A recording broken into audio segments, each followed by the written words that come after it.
वागताना पाहून खूप जास्त आनंद झालाय आज. मम्माने तर हद्दच केली. ती इतक्या खालच्या थराला जाऊन वागेल असं कधी वाटलं नव्हतं मला. तिने चक्क सावलीचा आवाज हिरावून घेण्याचा प्रयत्न केला. पण बरं झालं सारंगधराच्या वेळीच लक्षात आलं, म्हणूनच धोका टळला आणि त्यामुळेच भैरवीजींचा प्लॅनही फसला. ऑब्विसली सोहम. कसं आहे ना, सारंग कायम सावलीच्या पाठीशी ढाल बनून उभा राहिला. म्हणजे तो नेहमीच तिच्या पाठीशी उभा असतोच, एक नवरा म्हणून, एक मित्र म्हणून. म्हणून तर हे सगळं शक्य झालंय. तू ना काहीतरी घडायची वाट बघत बसतोस. शिक ना काहीतरी सारंगकडून.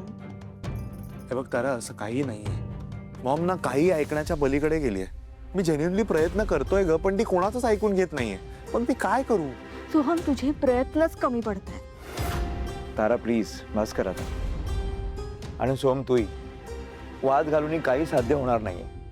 थोडा वेळ द्या, सगळं ठीक होईल. मला काय वाटतं माहितीये, सोहमने तिथे राहणंच सोडून द्यावं.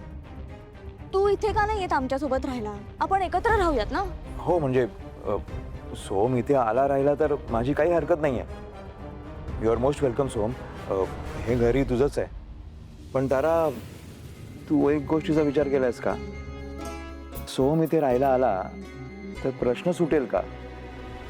हे म्हणजे तुला त्या घरी परत जायचंय, तुला तुझा हक्क मिळवायचा आहे. सोम इथे आल्याने ते कसं शक्य होणार आहे?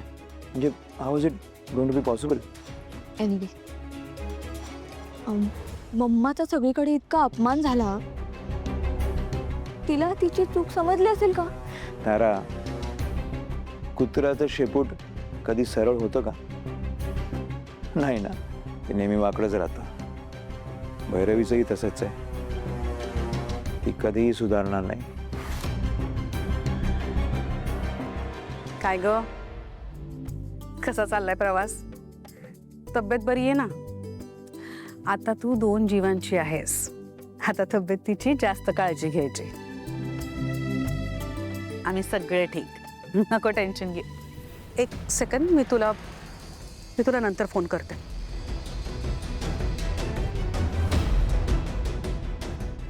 तू इथे काय करतेस?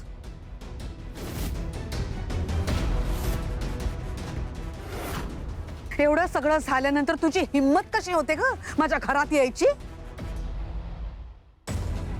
तिलोत्तमा, भैरवीला वेगळ्या हिमतीची कधी गरज लागत नाही, तुला माहितीच आहे. परिस्थितीने खूप हिम्मतवान बनवलंय ग मला.